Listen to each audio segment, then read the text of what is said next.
இந்த மண்டக்கப்பட்டு கிராமத்தில் தான் தமிழ்நாட்டுடைய முதல் குடைவரை கோயில் அமைஞ்சிருக்கு. இந்த குடைவரையோட பெயர் என்ன சொல்றாங்கன்னா லக்ஷிதாயதனம் அப்படின்னு சொல்றாங்க.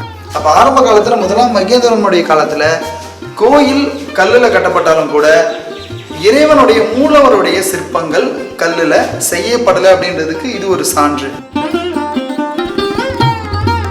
மண்மரபு இது தொன்மையின் அடையாளம். மண்மரபு இது தொன்மையின் அடையாளம். இது மண்மரபு தொன்மையின் அடையாளம். இது மண்மரபு தொன்மையின் அடையாளம். மண்மரபு இது மண்ணின் மரபு தொன்மையின் அடையாளம். மண்ணின் மரபை போற்றுவோம், தொன்மையை மதிப்போம்.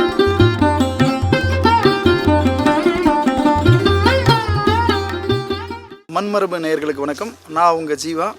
நம்ம இன்றைக்கி வந்திருக்க இடம் என்ன அப்படின்னு பார்த்தீங்கன்னா, விழுப்புரம் மாவட்டத்தில் விழுப்புரத்துலேருந்து செஞ்சி போகக்கூடிய சாலையில் நேமூர் அப்படின்ற ஊருக்கு அருகாமையில் இருக்கக்கூடிய ஒரு முக்கியமான ஒரு இடத்துக்கு வந்திருக்கோம். இந்த ஊரோட பெயர் என்ன அப்படின்னா மண்டக்கப்பட்டு அப்படின்ற ஒரு கிராமத்துக்கு வந்திருக்கோம். இந்த மண்டக்கப்பட்டு கிராமத்தில் தான் தமிழ்நாட்டுடைய முதல் குடைவரை கோயில் அமைஞ்சிருக்கு.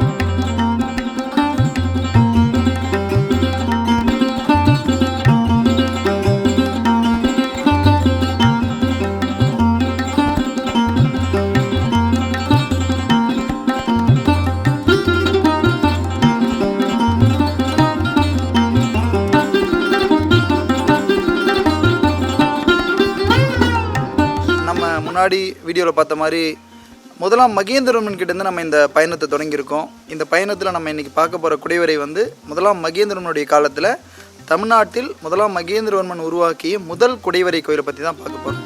வாங்க வீடியோக்குள்ள போகலாம். இப்போ நீங்கள் பார்க்குற இதுதான் அந்த முதலாம் மகேந்திரவர்மனுடைய காலத்தில் உருவாக்கப்பட்ட முதல் குடைவரை கோயில். அதாவது முதலாக மலையை கொடைஞ்சு ஒரு கோயிலை உருவாக்க முடியும் அப்படின்றத முதலாம் மகேந்திரவர்மன் நிரூபித்து காட்டிய இடம். அதனால தான் தன்னை அவன் விசித்திர சித்தன் அப்படின்னு சொல்கிறான். அவன் செஞ்ச முதல் விசித்திரமான செயல் இந்த குடைவரை தான். மண்டக்கப்பட்டில் அமைந்திருக்கக்கூடிய இந்த குடைவரை கோயில் தான். ஏன் இதை முதல் குடைவரை கோயில் அப்படின்னு சொல்கிறோம், அதுக்கு என்ன சான்று இருக்குன்னு பார்க்கலாமா?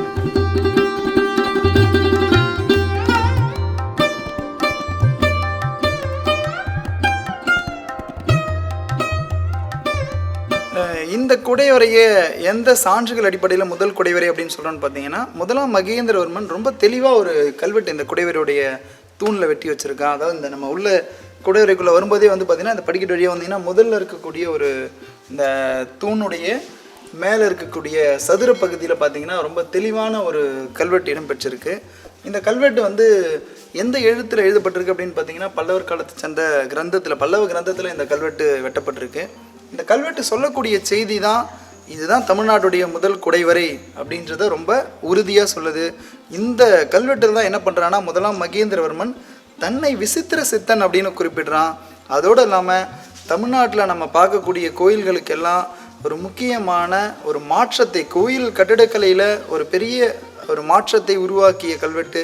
இதுக்கு முன்னாடி இருந்த கோயில்கள் எப்படி கட்டப்பட்டு இருந்துச்சு, அதெல்லாம் முதலாம் மகேந்திரவர்மனுடைய காலத்துக்கு பின்னாடி என்ன மாதிரியான மாற்றம் அடைஞ்சிச்சு அப்படின்றத சொல்லக்கூடிய ஒரு தெளிவான கல்வெட்டாக இந்த கல்வெட்டு இருக்குது. இந்த கல்வெட்டுடைய செய்தி என்ன அப்படின்னு பார்த்தீங்கன்னா, இந்த கல்வெட்டு குறிப்பிடக்கூடிய செய்தி என்ன அப்படின்னு பார்த்தீங்கன்னா, பல்லவ கிரந்தத்தில் இருக்கக்கூடிய இந்த கல்வெட்டு சொல்லக்கூடிய செய்தி வந்து இது வந்து கிரந்தத்தில் ஏ அப்படின்னு சொல்லுவோம் நம்ம.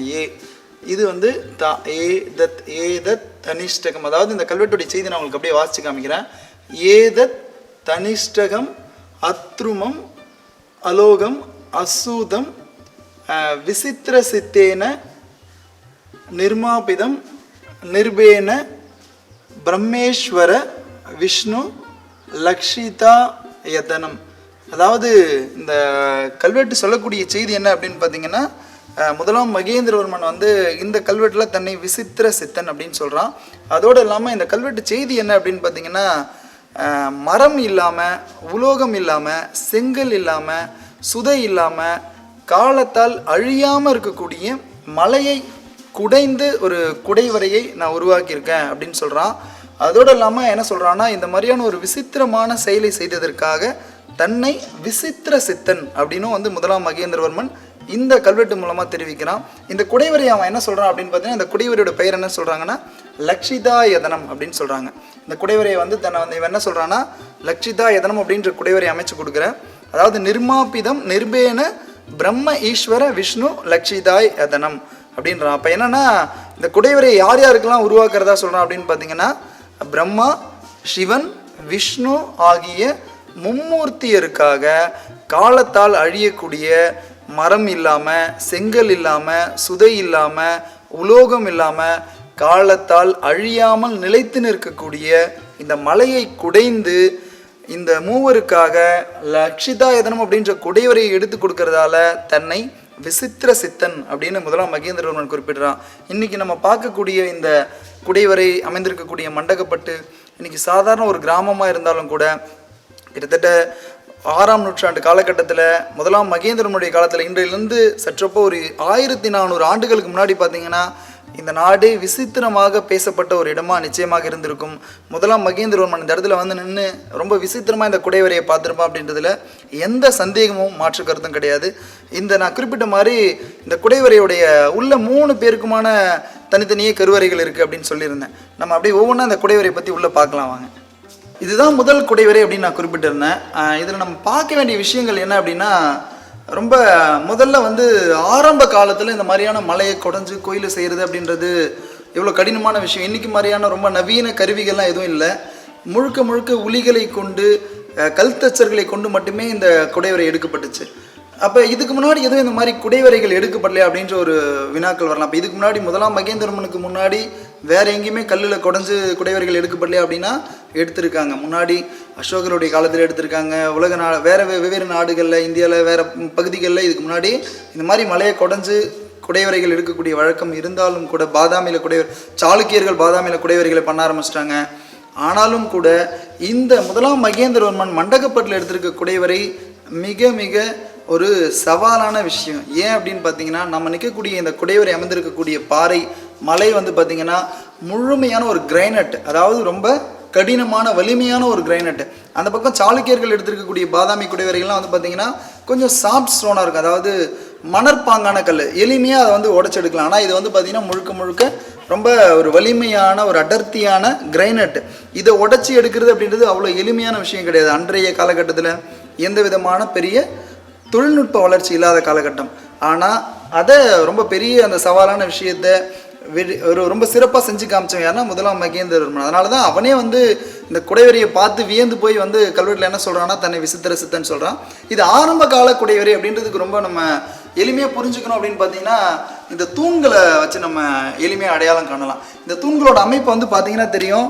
குடைவரை இது வந்து ஒன்றும் பெருசாக தாங்கி பிடிக்க போகிறது இல்லை. இருந்தாலும் கூட இந்த தூணோட அமைப்பு பார்த்தீங்கன்னா ஒரு 2 பேர் சேர்ந்து பிடிக்கிற அளவுக்கு ரொம்ப பருமனான பருத்த தூண்கள். அளவு வந்து பார்த்திங்கன்னா ரொம்ப பெரிய எந்த விதமான ஜோடனைகளோ வேலைப்பாடுகளோ தூணில் கிடையாது. அடிப்பகுதி வந்து பார்த்திங்கன்னா எதுன்னு சொல்லுவோம்னா சதுரம் சொல்லுவோம். அதாவது வெறும் 4 சதுரமாக இருக்கும்.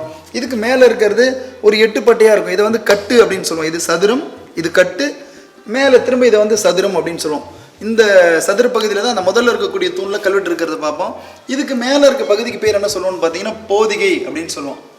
அதாவது நம்ம வீட்டில் இரவணம் சொல்லுவோம் இல்லையா, அந்த கூரையை தாங்கி பிடிக்கிற பகுதி இருக்கு இல்லையா, அதுக்கு பேர் என்ன சொல்லுவோம்னா போதிகை அப்படின்னு சொல்லுவோம். இந்த போதிகையோட அமைப்பும் பார்த்தீங்கன்னா எந்த விதமான வேலைப்பாடும் இல்லாமல் ரொம்ப வெறுமனவே இருக்கும். இதுக்கப்புறம் தான் அடுத்தடுத்த காலகட்டங்களில் ஒவ்வொரு அரச மரபினுடைய ஆட்சி காலத்துலேயும் பார்த்தீங்கன்னா இந்த போதிகையோட அமைப்பு மாறிக்கிட்டே இருக்கும். பல்லவர்களுடைய காலத்திலேயே இன்னும் அடுத்தடுத்த குடைவரைகள் நம்ம பார்த்தோன்னா தெரியும், தரங்க போதிகைகளாக மாறும். இப்போ இந்த குடைவரையை கல்லில் செஞ்சுருந்தாலும் கூட கருவறைக்குள்ளே இருக்கக்கூடிய சிற்பங்கள் மூலவர் எதுவும் பார்த்தீங்கன்னா கல்லில் செய்யப்படல.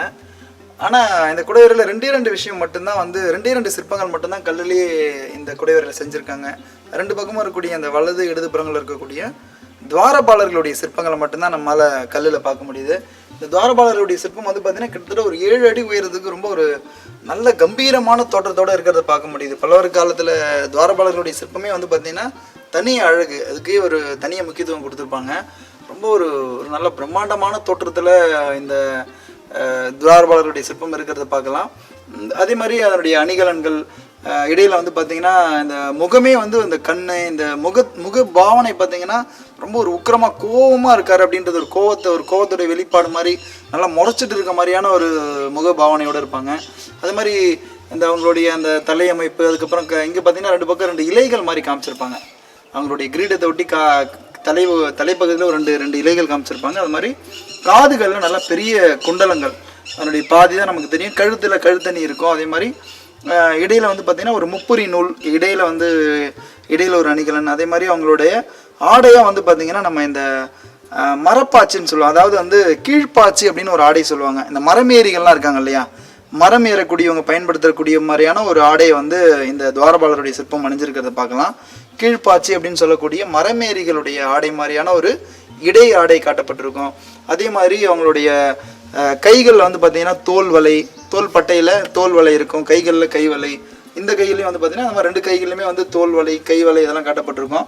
இந்த துவாரபாலர் சிற்பம் நின்று இருக்கக்கூடிய அமைப்பே வந்து பார்த்திங்கன்னா பெரிய ஒரு உருள் தடி மேலே சாஞ்ச மாதிரி, அப்படியே ஒரு கையை ஊனிட்டு இந்த கீழே, இதுக்கு பேர் என்ன சொல்லுவோம்னா உருள் தடி, நல்லா பெரிய ஒரு உருள் தடி மேலே சாஞ்சிருக்க மாதிரி இருக்கும். அதே மாதிரி இதில் வந்து ஒரு நாகம் வந்து சுற்றிட்டு இருக்க மாதிரி, ஒரு பாம்பு வந்து இந்த உருள் தடியை சுற்றிட்டு இருக்க மாதிரியான ஒரு கம்பீரமான தோற்றத்தோட அவருடைய முதல் குடைவரையிலேயே புடைப்பு சிற்பம் செய்யப்பட்டிருக்கு. அப்போ இதுல இருந்து நம்ம பார்க்க வேண்டிய விஷயம் என்ன அப்படின்னு பார்த்தீங்கன்னா, ஏன் கருவறைக்குள்ள மூலவருடைய சிற்பம் லிங்கமாவோ அல்லது சிற்பமாவோ செய்யப்படல, வெளியில் இருக்கக்கூடிய துவாரபாலருடைய சிற்பம் மட்டும் கல்லில் வடிச்சிருக்காங்க, ஏன் கல்லை பயன்படுத்தலை அப்படின்ற ஒரு வினா நமக்குள்ளே எழும். அதுக்கான காரணம் என்ன அப்படின்னா, முதலாம் மகேந்திரவர்மன் இந்த கல்லில் பயன்படுத்தினது ரொம்ப விசித்திரமாக சொல்கிறதுக்கு பின்னாடியும் ஒரு வரலாறு இருக்குது. என்ன அப்படின்னு பார்த்தீங்கன்னா, கல் அப்படின்ற ஒரு விஷயம் வந்து நமக்கு ஈம சின்னங்களுக்கான ஒரு அடையாளமாக பார்க்கப்பட்ட காலகட்டம். குறிப்பாக நமக்கு இங்கே கிடைக்கக்கூடிய நம்ம இந்த விழுப்புரம் பகுதியை கூட சுற்றி பார்த்தீங்க அப்படின்னா, தமிழ்நாட்டில் ஏராளமான பெருங்கற்காலத்தை சேர்ந்த ஈம சின்னங்கள் நமக்கு கிடைக்குது. கல் திட்டைகளாவோ, கல் வட்டங்களாவோ, குத்துக்கல்லாவோ, நெடுங்கல்லாவோ, இப்படி ஏராளமான பெருங்கற்காலத்தை சேர்ந்த ஈம சின்னங்களுக்கு அத்தனைக்குமே எதை பயன்படுத்தியிருக்காங்க அப்படின்னு பார்த்தீங்கன்னா, கற்களை தான் பயன்படுத்தியிருக்காங்க. அப்போ கல் என்பது ஒரு ஈம சின்னத்திற்கான அடையாளமாக பார்க்கப்பட்டுச்சு. அப்போ கல்லில் கோயில் கட்டினா அதை வந்து ஏற்றுக்கொள்ளக்கூடிய ஒரு மனநிலைக்கு வரல. கல் என்பது ஈம சின்னத்திற்கான ஒரு குறியீடாகவும் அடையாளமாக தான் பார்க்கப்பட்டுச்சு. நம்ம அந்த ஒரு கட்டடக்கலை கல்லை பயன்படுத்தினதுடைய தொடக்கம் அப்படின்னு நம்ம போனாலே பெருங்கற்காலத்தை சேர்ந்த அந்த ஈம சின்னங்கள்லேருந்தே நம்ம தொடங்கலாம். ஏன்னா ஒரு 4 பெரிய கல்லை கொண்டு வந்து ஒன்று மேலே ஒன்று அடுக்கி அதுக்கு மேலே ஒரு மூடி, இப்படி நம்ம பெருங்கற்காலத்தில் நிறைய ஈம சின்னங்கள் கிடைக்கிறத பார்க்குறோம். அப்போ பெருங்கற்காலத்தை சேர்ந்த ஈம சின்னமாக கல் அடையாளப்படுத்தப்பட்டுச்சு. அதனுடைய தொடர்ச்சியாக இன்னி வரைக்கும் நம்ம பார்க்கலாம்.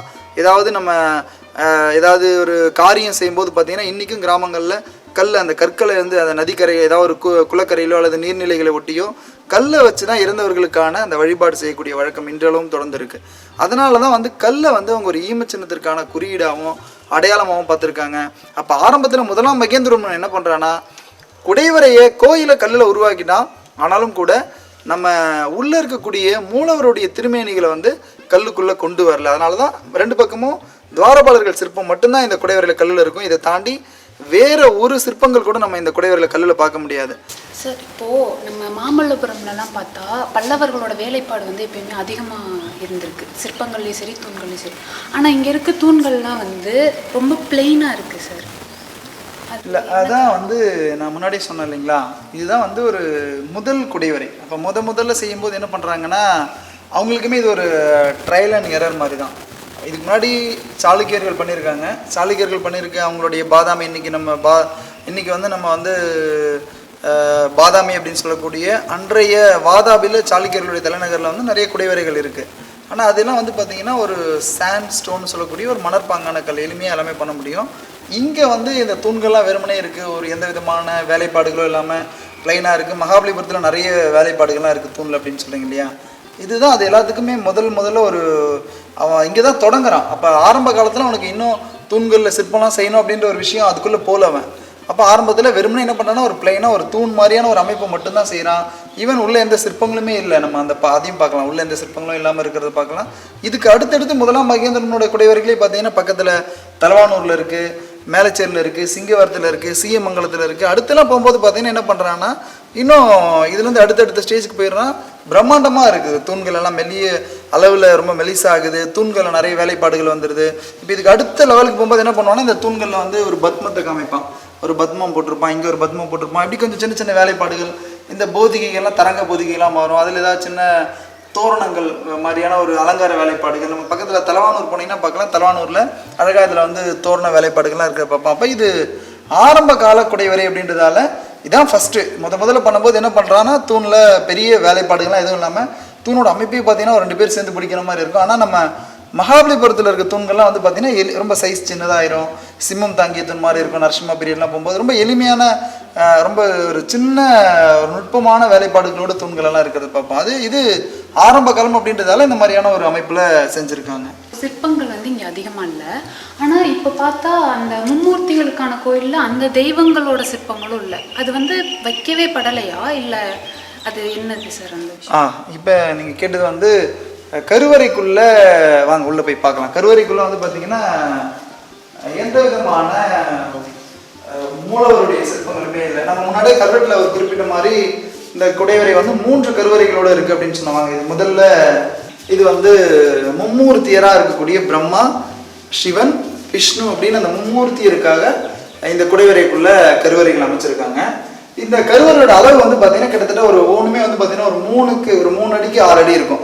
அளவு பார்த்தீங்கன்னா தெரியும். ஒரு 6 அடி அளவுக்கு ஹைட்டும் கிட்டத்தட்ட ஒரு 3 அடி அளவுக்கு லென்த் இருக்கும் இந்த குடைவரோட அமைப்பு. இந்த 3மே சமமாக இதே அளவில் தான் அமைக்கப்பட்டிருக்கும். இப்போ நீங்கள் கேட்ட மாதிரி கருவறையோட உள்ள எந்த விதமான சிலைகளுமே இல்லாமல் வெறுமனே இருக்கு. நம்ம இங்கே இன்னும் நல்லா பார்க்க வேண்டிய விஷயம் என்னன்னு பார்த்தீங்கன்னா இதுக்குள்ள வந்து ஒரு சின்னதாக ஒரு குழி மாதிரி இருக்கு, தெரியுதுங்களா? இங்கே நான் இறங்கி நிற்கிற இடத்துல ஒரு குழி தெரியுதுங்களா? இப்போ நான் நிற்கிற இடத்துல ஒரு குழி மாதிரி இருக்குங்களா? இப்போ இந்த இடத்துல என்ன பண்ணியிருப்பாங்கன்னா கல்லில் சிலையை வடிக்கலை, மாறா என்ன செஞ்சுருப்பாங்கன்னா நிச்சயமாக மரத்திலேயோ அல்லது உலோகத்திலேயோ உறுதியாக மரத்தால் அல்ல வேற ஏதாவது பொருளை பயன்படுத்தி இங்கே வந்து என்ன பண்ணியிருக்காங்கன்னா சிலையை வச்சுருந்துருக்காங்க. அதுக்கான ஒரு கூர் மாதிரியான ஒரு வச்ச அமைப்பு நமக்கு நல்லா தெரியுது. அப்போ ஆரம்ப காலத்தில் முதலாம் மகேந்திரவர்மனுடைய காலத்தில் கோயில் கல்லில் கட்டப்பட்டாலும் கூட இறைவனுடைய மூலவருடைய சிற்பங்கள் கல்லில் செய்யப்படலை அப்படின்றதுக்கு இது ஒரு சான்று. ஏன் அப்படின்னா இன்றைக்கும் கூட நம்ம வந்து பாடல் பெற்ற தலங்கள் அப்படின்னு சொல்லக்கூடிய ஒரு பாடல் பெற்ற தலத்தில் கூட இந்த நாயன்மார்கள் ஒருத்தவங்க கூட போயிட்டு பாடல் பெற்ற தலங்கள் ஒன்று கூட கல் கோயிலில் அவங்க போய் பாடல. அப்போ கல் வந்து ஈமச்சின்னங்களுக்கான அடையாளமாக இருக்குது. அவ்வளோ எளிமையாக கோயில்கள் வந்து கல்லில் மாறினாலும் கூட அந்த உள்ள இருக்கக்கூடிய உருவங்கள் மூலவர்களுடைய சிற்பங்கள் கல்லில் மாறலை அப்படின்றது நமக்கு ரொம்ப தெளிவாக தெரியுது. அப்போ இந்த முதலாம் மகேந்திரவர்மனே எடுத்துட்டிங்கன்னா முதலாம் மகேந்திரவர்மன் ஆரம்ப காலத்தில் வந்து ஒரு சமணன், எல்லாருக்கும் தெரியும். அவர் வந்து சமணத்தை வந்து தழுவி இருந்தார். நிறைய சமணம் சார்ந்த கொடைகள் நிறைய கொடுத்துருப்பாரு. சமணத்தில் ரொம்ப ஈடுபாடு கொண்டவராக இருந்திருப்பார்.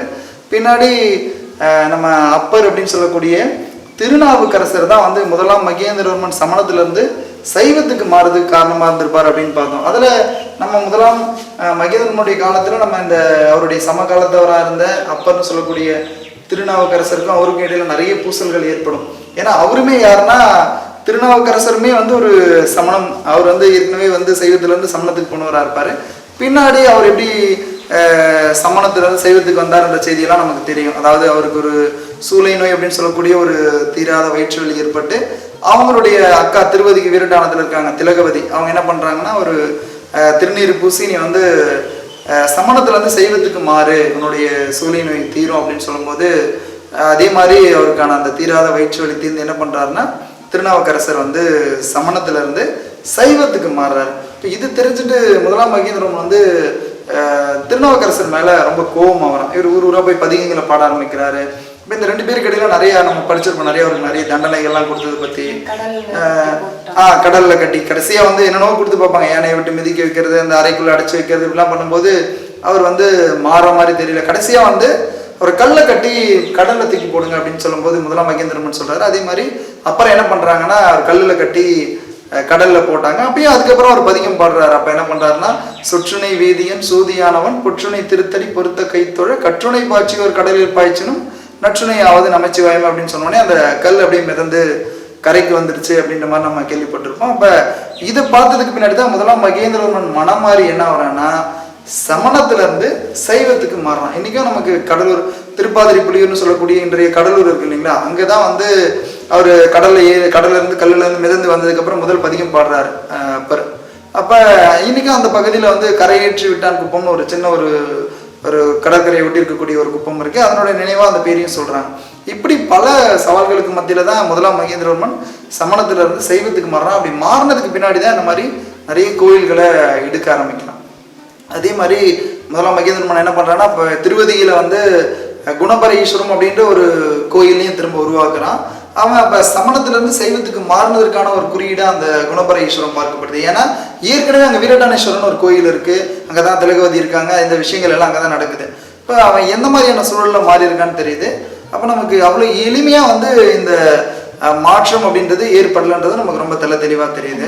குணபரன்ற பெயர் கூட மகேந்திரவர்மனுடைய விருது பெயர்களில் ஒன்று, நிறைய விருது பெயர்கள் இருக்குது. அதில் ஒன்று அந்த குணபரன் அப்படின்ற பெயரும் கூட.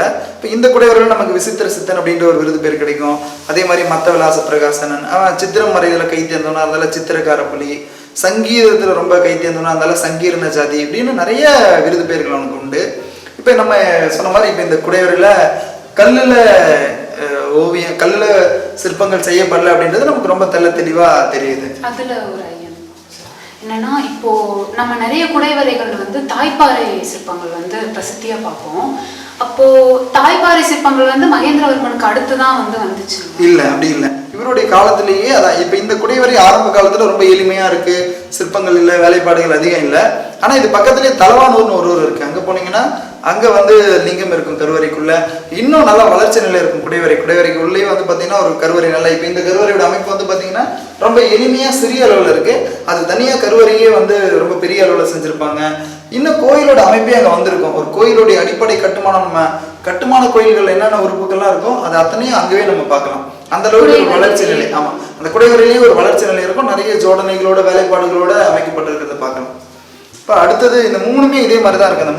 இந்த மூணு கருவறைகளுமே வந்து ரொம்ப எளிமையா இருக்கும். ஒண்ணுமே உள்ள எதுவுமே இருக்காது. இது வந்து முதல்ல இருக்கிறது பிரம்மாவுக்கும், அடுத்து வந்து சிவன், கடைசியா இருக்கிறது வந்து விஷ்ணுவுக்காக வடிக்கப்பட்ட குடைவரை. குடைவரோட அமைப்பே வந்து பார்த்தீங்கன்னா ரொம்ப நல்ல பெரிய ஒரு குடைவரை. முதல் முயற்சி அப்படின்னாலும் கூட ரொம்ப எளிமையா இதை செஞ்சிட முடியாது. ஏன்னா ரொம்ப கடுமையான மலை, இது கடுமையான பாறை, இதை உடைச்சு இந்த குடைவரை செய்யறதுன்றது அவ்வளோ எளிமையான விஷயம் கிடையாது. 3 கருவறைகள், அதுக்கு வெளியில வந்து பார்த்தீங்கன்னா ஒரு அர்த்த மண்டபம், அதுக்கு வெளியில ஒரு முக மண்டபம் சொல்லக்கூடிய அந்த முன் மண்டபத்தோட பெரிய அளவில் இந்த குடைவரையை வந்து வெற்றிகரமாக முதலாம் மகேந்திரவர்மன் எடுத்திருக்கான் அப்படின்னு தான் சொன்னேன். ஏன்னா அவ்வளோ எளிமையான விஷயம் கிடையாது இது. அப்புறம் இந்த குடைவரை சார்ந்த ஒரு கேள்வி என்னன்னா, இப்போ இதே மாமல்லபுரத்திலேயே நம்ம பார்த்தது என்னன்னா, குடைவரைகள் வந்து மேலேருந்து வெட்டிகிட்டே வருவாங்க. பாறை எடுத்துட்டாங்கன்னா மேலேருந்து வெட்டிட்டு வருவாங்க. ஆனால் இங்கே வந்து மேலேருந்து எந்த சிற்பங்களோ வேலைப்பாடுகளோ எதுவுமே இல்லை. இந்த குடைவரையே பாதியிலேருந்து தான் ஆரம்பிக்குது பாறையில். இது அப்போ இது மேலேருந்து வெட்டுறதுக்கு முன்னாடி ஒரு வேறு மாதிரியான கட்டட அமைப்புகள் வந்து இருந்திருக்கா? இல்லை, நீங்கள் சொல்கிறது வந்து அப்படி இல்லை. முதலாம் மகேந்திரனுடைய காலத்தில் வந்து குடைவரை எடுக்கக்கூடிய வழக்கம். அடுத்து பல்லவர்களுடைய காலத்தில் ஒரு 3 விதமான கோயில்கள் எடுத்திருப்பாங்க. ஒன்று மலையை அப்படியே கொஞ்சம் கொஞ்சமாக குடைஞ்சி எடுத்துகிட்டு போகிறது. இந்த குடைவரை அப்படின்னா குடைந்து அறையை உருவாக்குறது குடைவரை. அதாவது நம்ம இதுக்கு மாமல்லபுரத்துலேயே வந்து பார்த்தீங்கன்னா நம்ம ஒரு இந்த வராக மண்டபத்துக்கு எதிரில் பார்த்தீங்கன்னா ஒரு குடைவரை தொடங்கி இருப்பாங்க.